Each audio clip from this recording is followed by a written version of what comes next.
तो ये हमारे एक न्यू क्लाइंट है जिनके लिए हमने लगभग 60,000 की सेल निकाली है, और ये सेल हमने 15 दिन में निकाली है अपने क्लाइंट के लिए। हम इसी बारे में बात करने वाले हैं कि वो क्या चीज़ें थी जिसकी वजह से हमने जो 15 दिन में 60,000 की सेल निकाली है, और किस सेल्स ड्रॉप चली गई थी, तो हमने किस तरीके से वापस इस स्टोर को 10,000 पर डे पर लेकर आ गए थे। और तो जो हमने ऐड रन करे थे वो करे थे 19 तारीख को। 19 तारीख को हमारे ऐड स्टार्ट हुए थे, जहाँ पर हमने सिर्फ 2500 की सेल निकाली थी और ऐड स्पेंड जो था हमारा 500 था। ठीक है, 20 तारीख को हमने जो सेल निकाली थी वो लगभग 4,000 की सेल थी, और एड स्पेंड सेम था हमारा 500 का।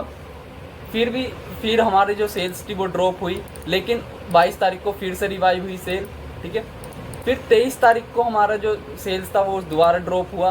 फिर 23 तारीख के बाद जो 23 तारीख के बाद से 27 तारीख का जो टाइम था, ये सेल सबसे ज़्यादा कम थी और हमें सिर्फ 5 सेल आई थी।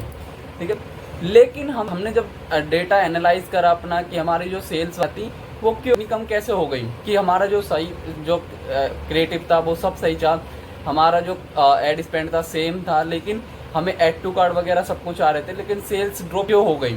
तो हमने जब देखा कि अब रक्षाबंधन आने वाला है, जिसकी वजह से जो सेल्स थी वो हमारी ड्रॉप हो गई। कस्टमर को कोई एक ऐसा ऑफर नहीं दे रहे थे जो कि रक्षाबंधन पर उनके लिए एक अर्जेंसी क्रिएट करे, प्लस उनको एक ऑफर क्रिएट करे जो कि रक्षाबंधन से रिलेटेड हो। तो कस्टमर ऐड टू कार्ड तो कर रहे थे लेकिन बाय नहीं कर रहे थे।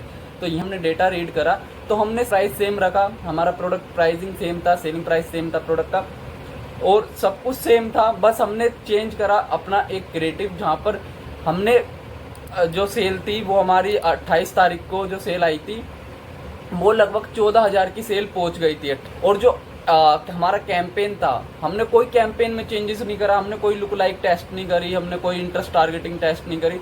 हमारा सिर्फ एक कैंपेन चल रहा है, उसी कैंपेन में हमने एक दूसरा क्रिएटिव लॉन्च करा, और एक क्रिएटिव में ही हमने सिर्फ एक एड सेट लॉन्च करा। ठीक है, हमें जो सेल आई वो 14,000 की एक दिन में सेल आई थी, और 11 ऑर्डर है। ठीक है, फिर ऐसे ही अगले दिन हमें जो सेल आई थी वो लगभग 11,000 की सेल आई थी 9 दिन में। और अभी जो सेल करंटली चल रही है, अभी के करंटली जो सेल चल रही है वो 6,000 की चल रही है, और जो कल सेल थी वो भी 6,000 की थी। और जो आज की सेल है वो भी कम है। क्योंकि हमने वेबसाइट में कुछ चेंजेस वगैरह करे हैं जिससे हमारे ऑर्डर वॉल्यूम बढ़े। तो ये चीज़ थी जिसकी वजह से हमने जो देखा कि हमारा जो सेल्स का टोटल वो लगभग 62,000 पर अभी करंटली हमने निकाला है। और जो एड स्पेंड है वो सेम एड स्पेंड है, हमारा 800 का एड स्पेंड चल रहा है डेली का। हमने कोई चेंजेस नहीं करे, हमने कोई लुक लाइक नहीं चेंज बनाई, हमने कुछ नहीं बनाया, बस हमने डेटा पढ़ा और डेटा के अकॉर्डिंग हमने चेंजेस करे। ये चीज़ इंपॉर्टेंट हो जाती है कि हमेशा क्रिएटिव टेस्ट करते रहने चाहिए, और चीज़ों को बिल्कुल कॉम्प्लिकेट नहीं करना चाहिए। बस डेटा रीड करो और अपने क्रिएटिव्स को उसके अकॉर्डिंग बनाते चले जाओ, जिससे कि तुम्हें अच्छी खासी सेल मिलनी चालू हो जाए।